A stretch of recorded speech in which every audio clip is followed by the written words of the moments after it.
कि अरब दुनिया में जो समीकरणें हैं वो बदलती जा रही हैं। ईरान और अमेरिका दोस्त हो रहे हैं। अब जो कट्टर दुश्मन सऊदी और ईरान के बीच में भी दोस्ती होती हुई नजर आ रही है। और आईआरजीसी जो है वो जो है उसको सऊदी अरेबिया ने पहले ही आतंकवादी संगठन घोषित कर रखा है। इस बात का भी मुझे तो शुबा लगता है कि कहीं ऐसा तो नहीं कोई विजिट, ये जो न्यूक्लियर निगोसिएशन होने जा रही है उससे पहले कोई ये अमेरिका का मैसेज लेके आए। जय हिंद, नमस्कार। मैं अंबर जैदी स्वागत करती हूँ आप सबका एक बार फिर से हमारे आज के कार्यक्रम में। और आज के कार्यक्रम में हम सऊदी और ईरान के हवाले से एक बड़ी खबर लेकर आपके सामने हाजिर हुए हैं। ईरान पहुंचे हैं सऊदी अरेबिया के जो रक्षा मंत्री हैं वो 28 साल बाद, और ये अपने आप में एक ऐतिहासिक खबर है, क्योंकि पिछले 28 सालों में ईरान और सऊदी अरेबिया के बीच में जिस तरह के रिश्ते रहे हैं, ये अपने आप में एक अलग और बहुत बड़ा बदलाव है। और अरब वर्ल्ड में जो समीकरणें बदलती हुई नजर आ रही है उसका भी संकेत देते हैं। जो सऊदी अरेबिया के रक्षा मंत्री हैं खालिद बिन सलमान अल सऊद तेहरान गए, और वहां पर उन्होंने जो वरिष्ठ ईरान के नेता हैं उन सब से मुलाकात की। और ये कहा जा रहा है कि ईरान और सऊदी अरेबिया के बीच में एक रक्षा समझौता हो सकता है, उसको लेकर ये विजिट रही है। और अब इस पर हम डिटेल में बात करेंगे। उसमें बात करने के लिए हमारे साथ मौजूद हैं कमर आगा साहब, जो इन सब मामलों पे खासी पकड़ रखते हैं। बहुत बहुत स्वागत है आपका सर। नमस्कार नमस्कार। सर। कितनी बड़ी खबर है और क्या संकेत देता है कि अरब दुनिया में जो समीकरणें हैं वो बदलती जा रही हैं। वैसे तो आजकल मौसम चल रहा है, दुश्मन दोस्त बन रहे हैं और दोस्त दुश्मन बन रहे हैं। रशिया अमेरिका दोस्त बन रहे हैं, ईरान और अमेरिका दोस्त हो रहे हैं। अब जो कट्टर दुश्मन सऊदी और ईरान के बीच में भी दोस्ती होती हुई नजर आ रही है। जो रक्षा समझौते को लेकर खबर आ रही है, सर ये कितना विश्वसनीय लग रहा है कि ये हो सकता है दो कट्टर दुश्मन के बीच रक्षा समझौता? देखिए, कई चीज़ें हैं। उनका डिफेंस कोऑपरेशन बढ़ रहा है। जी इसी के अभी 2 साल पहले इन लोगों ने नेवल एक्सरसाइज की थी गल्फ ऑफ ओमान में। फिर उसके बाद 2 साल नहीं बल्कि अक्टूबर में, सॉरी, अभी अक्टूबर जी में की। और फिर उसके अलावा ये भी था कि इनका एक बहुत लंबे समय तक दोनों के बीच में रिश्ते ही नहीं थे। एम्बेसडर विड्रॉ हो गया था दोनों देशों ने, और फिर उसके बाद अब दोबारा से 2 साल पहले ये रिलेशन रिज्यूम हुए। दूसरी, टाइमिंग इस विजिट की बहुत इम्पोर्टेंट है, इसलिए कि ये आए हैं बस 2 दिन पहले। आज उनकी बातचीत होगी अमेरिका के साथ न्यूक्लियर डील को लेके। रोम वाली सेकेंड राउंड की बात होनी, उससे पहले आए हैं। फिर उसके बाद ये है कि जिस वक्त ये पहुंचे उसी वक्त वहीं पे ईरान के अंदर IAEA के जो चीफ है, यानी जो एटॉमिक एनर्जी कमीशन है, सेफ गार्ड करता है न्यूक्लियर इंस्टॉलेशन को पूरी दुनिया में, उसके चीफ राफेल ग्रॉसी भी मौजूद थे वहाँ पे उस समय। और उन्हीं ने अल्टीमेटम दिया है कि ईरान एंड अमेरिका को कि टाइम इज़ रनिंग आउट, आप जल्दी से एग्रीमेंट कीजिए। इस तरह का थ्रेट उनकी तरफ से आया है। तो इस वजह से विजिट बहुत इम्पोर्टेंट हो सकती है। एक ये किंग सलमान जो सऊदी अरेबिया के बादशाह हैं, उनका मैसेज भी वो लेके आए हैं, उनको दिया है। फिर बड़ी हाई प्रोफाइल मीटिंग रही, इसलिए कि वहाँ पे वो supreme leader ayatollah Ali Khamenei से भी मिले। फिर उसके अलावा वहाँ के जो राष्ट्रपति हैं मसूद पेजेश्कियान, उनसे भी उनकी विजिट हुई। और फिर उसके अलावा यह है कि वो वहाँ पे जो IRGC और उसके जो आर्मी चीफ हैं, बघारी, मोहम्मद बघेरी शायद नाम है उनका, उनसे भी उनकी मुलाकात हुई। गौरतलब ये है कि ये जो आर्मी चीफ हैं ये IRGC के भी चीफ हैं, उसमें भी इनका बड़ा रोल है।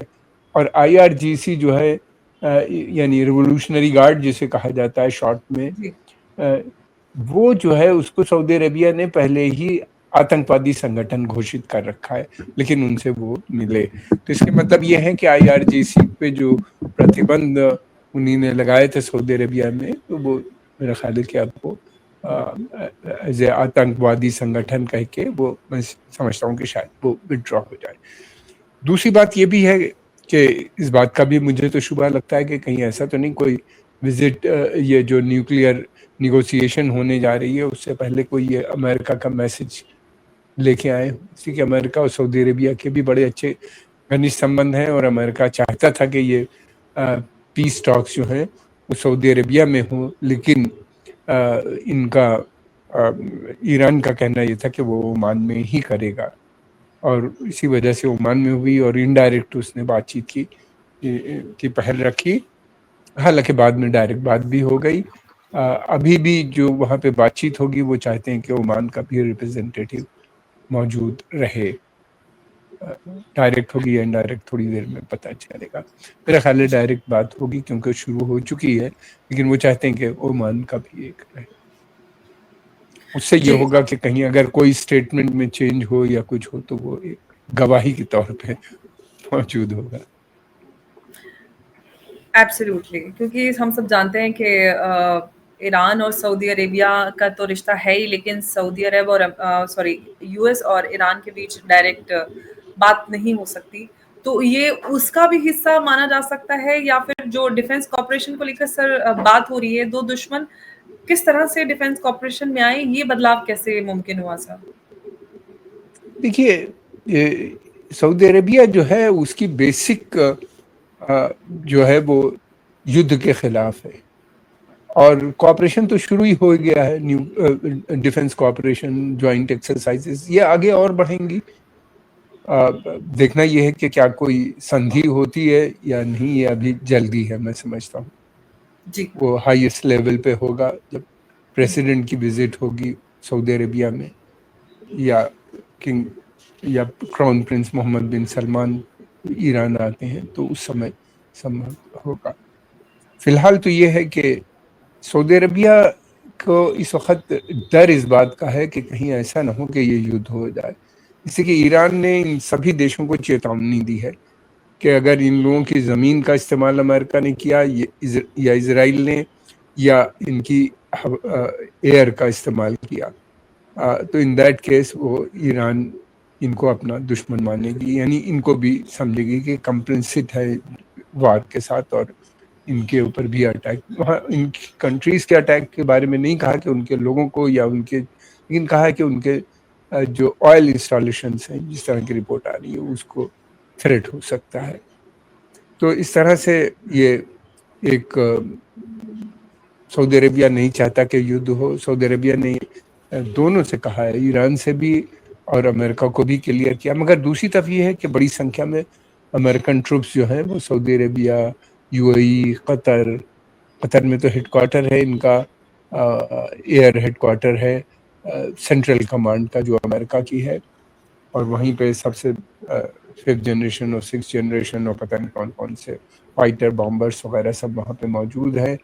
और फिर उसके बाद बहरीन के अंदर इनके ग्राउंड फोर्सेस का हेडक्वार्टर है, वहाँ पे भी काफ़ी अमेरिकन ट्रूप्स बढ़ गए हैं आने वाले समय में। फिर उस पूरे क्षेत्र में समुंदर के अंदर जो है, यानी जो पर्शियन गल्फ और वो पूरा क्षेत्र इंडियन ओशन का, डिजो गार्सिया में भी इनके B-2 बॉम्बर्स वहाँ पे भी मौजूद हैं, जो कि जनरली इस्तेमाल किया जा सकता है न्यूक्लियर वेपन डिलीवर करने के लिए। हालांकि और भी बहुत से सोर्स हैं अमेरिका के पास। तो एक चीज़ ये गौरतलब है कि ये फोर्सेस तो वहाँ पे मौजूद हैं, और क्या अमेरिका परमिशन लेगा इन लोगों से, इन देशों से, अगर उसको ज़रूरत पड़ी इनका युद्ध में इस्तेमाल करने का? मुझे नहीं लगता कि अमेरिका प्रेशर लेगा। अमेरिका फौरन कहेगा कि हमारा ऑयल फॉर सिक्योरिटी एग्रीमेंट है, हम उसको इन्वोक करते हैं, और आपका अपना वो सऊदी फोर्सेस तो नहीं चाहते कि इस्तेमाल हो, लेकिन वो नहीं लगता कि वो परमिशन लेंगे और वो इसका इस्तेमाल कर सकते हैं। तो सऊदी अरेबिया चाहता है कि भाई ये युद्ध ना हो, किसी सूरत से टल जाए, कोई एग्रीमेंट आ जाए, दोनों के बीच में हो जाए, संधि हो जाए। वो एक तरफ तो अमेरिका से भी कह रहा है, दूसरी तरफ ईरान से भी कह रहा है। इसमें वह फिर ये विजिट बहुत हाई प्रोफाइल है, इसलिए कि जो किंग जो इस समय हैं सलमान, ये उनके लड़के हैं खालिद, और इस तरह से भी इनका स्ट्रेचर बहुत इम्पोर्टेंट हो जाता है सऊदी अरेबिया के अंदर। अब देखना यह है कि क्या एक्चुअल हुआ, बातचीत क्या हुई है इसका भी पूरा पता नहीं, लेकिन कुछ चीज़ें ईरान ने कहा है कि हमारे उनके साथ डिफेंस के जो रिलेशंस हैं वो बढ़ रहे हैं। फिर उसने कहा है कि दोनों चाहते हैं कि regional cooperation, peace and stability, यानी क्षेत्र की जो शांति अमन के लिए दोनों काम करने के लिए तैयार है, और आतंकवाद के लिए भी दोनों तैयार है। इसके ऊपर उन लोगों की काफ़ी डिस्कशन रहा है इन चीज़ों को लेके, जो बताया गया है और जो नहीं बताया गया और क्या कौन सी बातें हैं। मुझे तो लगता है कि कोई ना कोई अमेरिकन मैसेज भी रहा होगा कि किंग सलमान के साथ साथ जो निगोशिएशन है, अब वो जो भी हो उसका बाद भी में पता चलेगा। जी सर, जियोपॉलिटिकल अगर शिफ्ट्स की बात करते हैं, जो जिस तरह से जियोपॉलिटिकल इक्वेशंस चेंज हो रही हैं, उससे साफ ये नजर आ रहा है कि जो अमेरिका है, या हम प्रेसिडेंट ट्रम्प की बात करें, उनका जो पूरा ध्यान है, जो कॉन्फ्लिक्ट चल रहे थे गाजा, इसराइल और यूक्रेन और रशिया, ये सारों को हटाकर वो ध्यान पूरी तरह से केंद्रित चाइना पे करना चाह रहे हैं। तो क्या ये समझा जाए कि इन सारे युद्ध और जो कॉन्फ्लिक्ट्स हैं, तो उसमें ईरान भी शामिल है ऑफ कोर्स, क्योंकि उसका भी इनडायरेक्ट गाजा इसराइल कॉन्फ्लिक्ट से लेना देना रहा है, और ईरान और जो यूएस के रिश्ते हैं, इन सबको सर देख के लग रहा है कि छोटी छोटी जो दुकानें थी उन सबको बनकर एक बड़ा बड़ा एक मेगा स्टोर खोलने की कोशिश में है अमेरिका, जो चाइना के रूप में सामने नजर आ रहा है जियोपॉलिटिकली। ये बड़ा मुश्किल काम है। युद्ध शुरू करना तो बहुत आसान होता है, युद्ध का समापन करना बड़ा मुश्किल होता है। जी गाजा का युद्ध अभी तक चल रहा है, जबकि प्रेसिडेंट ट्रम्प ने कहा था कि प्रेसिडेंसी अज्यूम करने से पहले, यानी प्रेसिडेंट बनने से पहले, शपथ लेने से पहले उन्होंने कहा था खत्म हो जाए। सीज फायर हो गया था, लेकिन दोबारा शुरू हो रहा है। यूक्रेन युद्ध के लिए भी कहा था कि आप फौरन दोनों से, रशिया से और उससे, लेकिन खत्म होते हुए नहीं दिखता। हालांकि अमेरिका ने कहा है कि वो चाहता है जितनी जल्दी हो, और दूसरे एग्रीमेंट भी उनके साथ रेयर अर्थ मटेरियल को लेके तो हो रहे हैं, लेकिन युद्ध की समाप्ति नज़र नहीं आती। यमन वार में वो खुद एक जुड़ गए हैं, और टैरिफ वार एक नई छिड़ गई है जो कि महीनों चलने, वो भी वो इस वार से कम नहीं है, इसलिए कि सभी देश की इकोनॉमी इन्वॉल्व हैं और हर देश के साथ निगोशिएशन उनकी चल रही है, और अमेरिकन इकोनॉमी को उससे एक और बड़ा धक्का पहुंचा है। तो इस वक्त अमेरिका तो इस पोजीशन में नहीं है, कि मुझे लगता है कि वो बिल्कुल इस पोजीशन में नहीं है कि एक नया युद्ध शुरू करे यमन में भी और फिर ईरान में भी। मुझे लगता है कि वो केवल एक धमकी दे रहे हैं ईरान को। और नहीं सर, मेरा कहने का मकसद ये था कि ईरान, यमन और इजराइल और रशिया, ये सारी दुकानें बंद करके, ये सारे युद्ध समाप्त करके, पूरा ध्यान वो चाह रहे हैं कि चाइना की तरफ लगा लें, बाकी सारे युद्ध समाप्त हो जाए, एक युद्ध नहीं, चले। मैं समझ रहा, मैंने इसीलिए कहा कि ये युद्ध शुरू करना आसान है, समाप्त करना बड़ा मुश्किल काम है।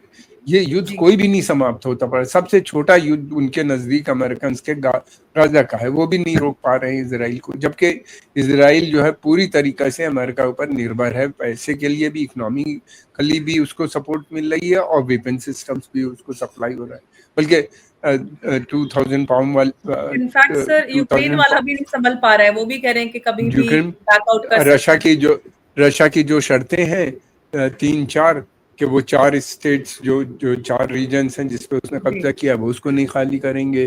फिर उसके अलावा वो ये भी कह रहे हैं कि हम क्राइमिया को भी नहीं देंगे, और ये कह रहे हैं कि आर्मी के ऊपर भी लेके सवाल खड़ा कर दिया है, यूक्रेनियन आर्मी को भी लेके कहा है कि नेटो के ये मेंबरशिप और भी इनको एक्सेप्टेबल नहीं है। तो इतनी ज़्यादा शर्तें उन्हीं ने रख दी हैं कि अब वो लंबी बार चलेगी, इससे कि वो अब विनिंग पोजीशन में है, उन्हीं ने अपनी, तो बहुत मुश्किल है।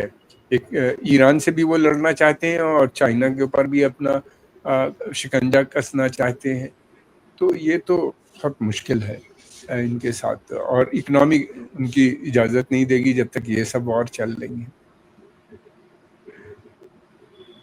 जी, तो अब सर अगर हम प्रेसिडेंट ट्रम्प की भी बात करें, तो प्रेसिडेंट ट्रम्प का जो पहला ऑफिशियल दौरा है वो सऊदी अरेबिया होने वाला है। सऊदी अरेबिया और जो अमेरिका के रिश्ते हैं उन सब के बारे में हम जानते हैं कि काफ़ी घनिष्ठता है प्रिंस सलमान और उनके बीच में, मोहम्मद बिन सलमान।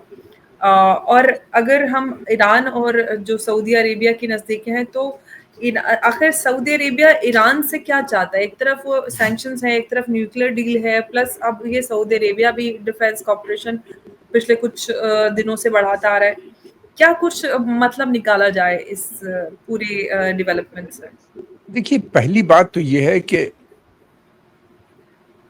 प्रिंस मोहम्मद बिन सलमान इस बात को समझ गए हैं कि युद्ध से मसले नहीं हल हो सकते।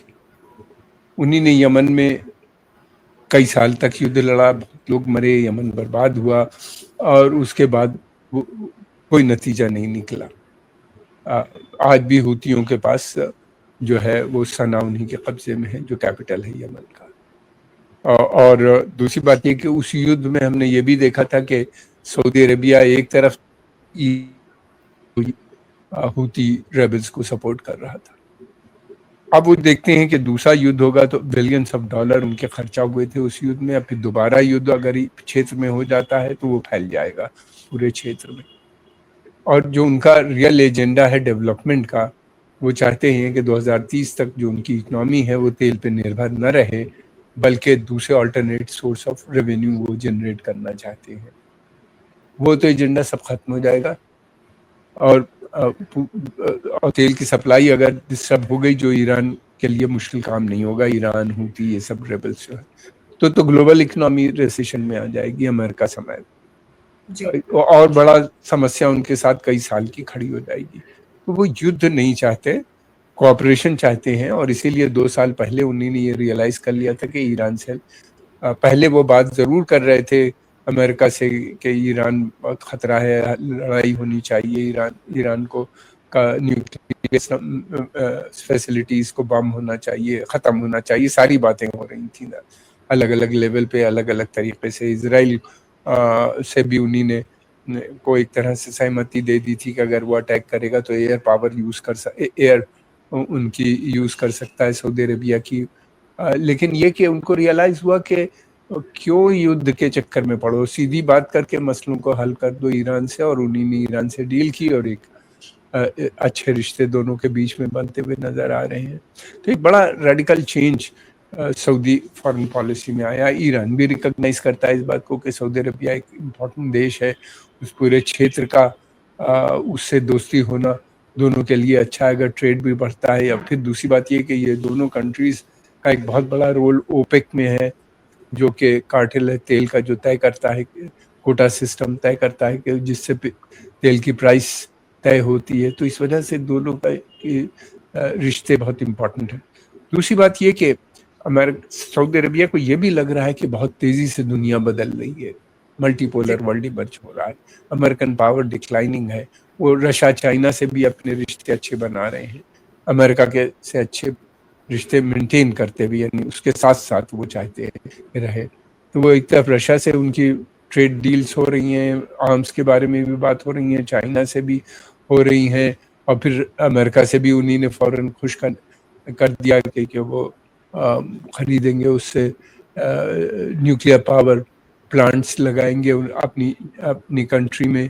तो इस तरह से वो एक बैलेंस संतुलन बना के चलना चाहते हैं कि एक तरफ अमेरिका से भी रिश्ते अच्छे रहें, रशिया चाइना से भी रहे, और बगैर टेंशन के जो सऊदी अरेबिया है एक बड़ी पावर के शक्ल में इमर्ज हो जाए। इसलिए कि अभी जिस तरीके से ईरान एक शक्तिशाली देश के रूप में उस पूरे क्षेत्र में इमर्ज कर गया, वो उनको लगता है कि ज़रूरी है कि सऊदी अरेबिया भी अगर नहीं इम्प्रूव करता अपने रिश्ते सभी देशों के साथ और अमन शांति गल्फ में नहीं रहती, तो सऊदी अरेबिया का जो एम्बिशंस हैं एक रीजनल बड़ी पावर के रूप में, वो नहीं रह जाएंगे। दूसरी तरफ उनको ये भी दिखता है कि भाई ब्रिक्स बन रहा है, ब्रिक्स में सब ज्वाइन कर रहे हैं, ग्लोबल साउथ बहुत इम्पॉर्टेंट हो गया है, और इसलिए वो भी चाहते हैं, इच्छुक हैं, हालांकि अभी तक अमेरिकन प्रेशर की वजह से नहीं ज्वाइन किया।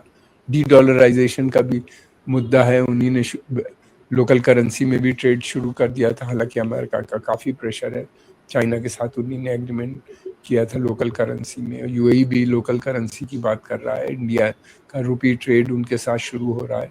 तो ये सारी चीज़ें देखते हुए उनको लगा कि भाई ईरान भी इम्पोर्टेंट है, उसको इग्नोर नहीं किया जा सकता, और रीजन के अंदर अमन शांति के लिए ज़रूरी है कि युद्ध ना हो। उनकी पूरी कोशिश इस समय यही है कि युद्ध ना होने पाए। जी और इन सब ने यूएई, कतर, सऊदी अरेबिया, तीनों ने कहा है कि वो अपने जो ज़मीन है उसका इस्तेमाल नहीं करने देंगे। लेकिन यही है कि ये इतने कमज़ोर देश हैं, इनके पास सेना तो है नहीं, बेसिकली फाइटिंग फोर्स नहीं है। एब्सोल्युटली इनको अमेरिका ही प्रोटेक्शन, देता है सुरक्षा प्रदान करता है, बिल्कुल। और अमेरिकन ट्रूप्स भी इनके देश में मौजूद है। जी, तो सर जो डिफेंस कॉर्पोरेशन सऊदी और ईरान के बीच हो रहा है, आप हम सब जानते हैं कि इन सारे देशों की डिपेंडेंसी सुरक्षा के हवाले से अमेरिका पे है। अगर सर रीजनल ये कॉर्पोरेशन डिफेंस को लेकर बढ़ता है और नज़दीकियाँ, दोस्तियाँ बढ़ती हैं, तो इस सब में जो पूरा ये रीजन है हमारा, इसमें क्या बदलाव हमें नज़र आएँगे? देखिए, सबसे बड़ा टेंशन जो है एक बड़ा बना हुआ है, वो जी, खत्म हो जाएगा। इन देशों की जो डिपेंडेंस है अमेरिका के ऊपर सिक्योरिटी को लेके, वो कम हो जाएगी। जब खतरा ही नहीं रहेगा ईरान से इन देशों को, और तो फिर उनको ज़रूरत क्या है डिफेंस की, सुरक्षा लेने के लिए अमेरिका से। मैं ये नहीं कह रहा हूँ कि वो अबेंडन कर देंगे, लेकिन ये कि वो उनकी जो डिपेंडेंस है उसको वो धीरे धीरे कम करेंगे, कहेंगे भाई आप अपने ट्रूप्स से हटाइए, और अपनी सेना बनाने की बात करेंगे। हुँ, ठीक है कि एक अकेला कोई देश नहीं बना सकता, ये छोटे हैं, लेकिन सऊदी बड़ा देश है। एक गल्फ सिक्योरिटी, सारे देश मिलके अपनी एक सिक्योरिटी कर लें। ईरान ये बहुत दिनों से कह रहा है कि आप अपनी सिक्योरिटी को दूसरे देशों को सबलेट मत कीजिए, किराए पे मत दीजिए, बल्कि आप लोग जो पर्शियन गल्फ है, जिसको खाड़ी के देश भी कहा जाता है, कि इन सब की सिक्योरिटी की जिम्मेदारी वहाँ के जितने देश हैं, ईरान समेत, सब मिल के सिक्योरिटी करें, और जो बाहर के ट्रूप्स हैं उनको वहाँ से हटाइए। लेकिन ये बड़ी बातें हैं, क्या अमेरिका आसानी से चला जाएगा? अमेरिका के लिए ये क्षेत्र जो है वो उनको कहते हैं कि स्पेशल इकोनॉमिक जोन है उनका। एब्सोल्युटली। वो नहीं चाहते कि रशिया और चाइना भी आए उस क्षेत्र के अंदर, दूध देने कि वाली उनके गाय लिए है पूरा रीजन। हाँ नहीं, और वो तेल की सप्लाई चाहते हैं लगातार बनी रहे। तो ये एक सऊदी अरेबिया की कोशिश ये है कि धीरे धीरे अपनी आप हुँ, निर्भरता कम कीजिए, और सेल्फ रिलायंस की भी वो बात कर रहे हैं, ताकि अपनी सिक्योरिटी, कोई कलेक्टिव सिक्योरिटी हो सकती है गल्फ की, इस तरह की बातें नज़र आती हैं। जी, बिल्कुल। सर बहुत-बहुत शुक्रिया आपका हमारे साथ इस चर्चा में जुड़ने के लिए, क्योंकि ये बड़ी खबर थी और बहुत अहम जो बदलाव हम अरब वर्ल्ड में देख रहे हैं, उसके हवाले से आपने पूरी जानकारी हमारे साथ साझा की। बहुत-बहुत धन्यवाद आपका। एक बार फिर से नमस्कार। जय हिंद, जय भारत। जी नमस्कार, जय हिंद। नमस्कार।